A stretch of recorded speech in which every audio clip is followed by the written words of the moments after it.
And quite often as well as a teacher, you know, it's really important to get the children up to interact with the board. One, because they then become part of the lesson, that they sometimes lead learning.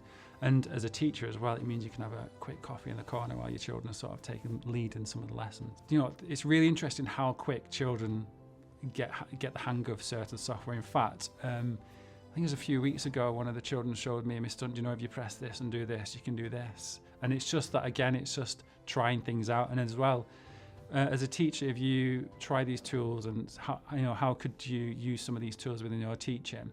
And maybe sometimes it won't go perfectly well, or you'll get, you know, we could use it this way. The children see that it's okay to, you know, try something new and make those mistakes, but then learn from them. But then when the children come up, when they're using the software, when they're using the board, if they make a mistake or they do something wrong or they do something that didn't quite work well, you can talk about it as like that's how we learn from mistakes. And also, children learn best from just having a play, just having a go. And that's what I've always found in class.